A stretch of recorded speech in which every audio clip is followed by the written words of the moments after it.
Halo, jumpa lagi bersama saya Alfrida Yamano. Nah, pada kesempatan kali ini saya akan melanjutkan latihan soal TPS yang bagian kedua ya buat teman-teman semua.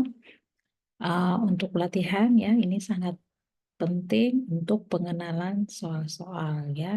Nah, dibatasi waktu sehingga kita memerlukan strategi ya. Strateginya adalah dengan mengenal jenis-jenis soal dalam TBS tersebut ya, tes bakat skolastik, sehingga memudahkan kita untuk menghadapi ujian nanti ya. Jadi ini kita sudah tahu soalnya, jenis soalnya, cara menjawabnya juga bagaimana kita sudah mengetahui, sehingga perlu latihan-latihan ya, sehingga pada saat menghadapi ujian atau tes bakat skolastik itu kita sudah tahu strateginya, kemudian kita hanya tinggal mengelola waktu karena kita dibatasi oleh waktu ya.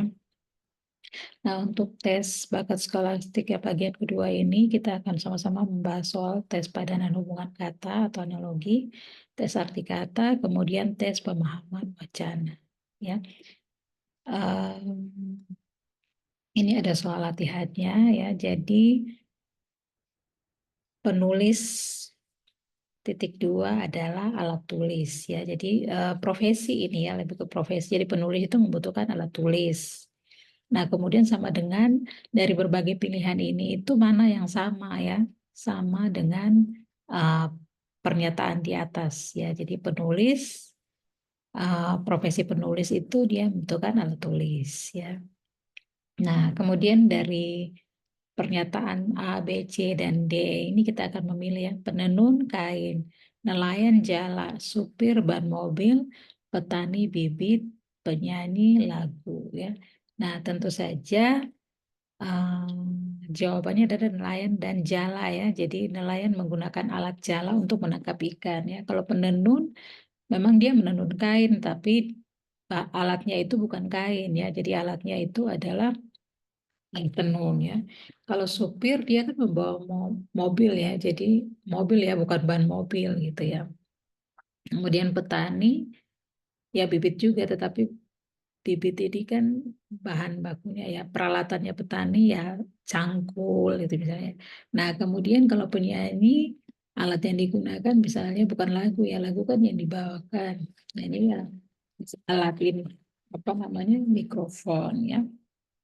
Jadi padanan kata ini berkaitan dengan profesi. Ya, contoh soal ini ya profesi dan alat ya yang digunakan. Jadi ada banyak lagi, bukan hanya profesi kemudian dengan alatnya, tapi ada padanan katanya ya. Misalnya sendok garpu misalnya ya padanannya dengan sendok biasa misalnya. Jadi ada nanti ada padanan kata yang sama itu ya identik. Nah, kemudian untuk soal nanti arti kata merupakan definisi umum dari sebuah kata ya. Jadi misalnya definisi warna misalnya definisi warna adalah apa gitu ya. Ada definisinya yang sudah secara umum diberikan misalnya, atau kuliner adalah apa, makanan adalah apa, itu arti kata ya. Jadi kuliner itu merujuk definisinya apa kuliner itu, atau makanan. Nah, kemudian menyimak wacana dengan baik sebelum menjawab ya. Jadi ada apa dan kata, arti kata dan juga wacana. Nah, wacana ini berupa narasi dan kita pahami dengan baik kemudian kita menjawab ya. Nah, ini teman-teman bisa menyiapkan kertas, alat tulis ya, kemudian mengerjakan sesuai dengan waktunya. Kemudian nanti di akhir soal ada kunci jawaban dan teman-teman bisa menilai seberapa benar yang teman-teman sudah kerjakannya. Nanti jawaban yang benar ya dikalikan dengan 5 ya. Jadi misalnya ada 5 soal, 3 yang benar, 3 dikali 5 dan itu poin kalian ya. Nanti dihitung juga dengan TBS yang pertama ya, jadi bisa dihitung semuanya. Dan terkait jenis soal TBS yang pernah saya ikuti, itu nanti bisa kalian lihat di link deskripsi, saya akan bagikan link videonya dan kalian bisa melihat di sana ya, ada soal sekitar 23 atau 24 soal ya. Dan pada dasarnya sebenarnya sama ya. Silakan mencoba ya. Jadi mulai ya mengerjakan.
Oke, ini kunci jawabannya ya. Jadi teman-teman benar berapa dikali 5 ya. Dan skor untuk TBS, untuk daerah afirmasi, semua daerah afirmasi adalah di atas 90. Usahakan teman-teman untuk mendapat poin di atas 90. Nah, semoga bermanfaat ya. Teman-teman bisa share, kemudian berikan komentar juga kalau ada pertanyaan ya, share pada teman-teman butuhkan. Kemudian soal latihan berikutnya adalah tes deret angka, tes numerik, dan tes logika analisa. Semoga bermanfaat. Terima kasih.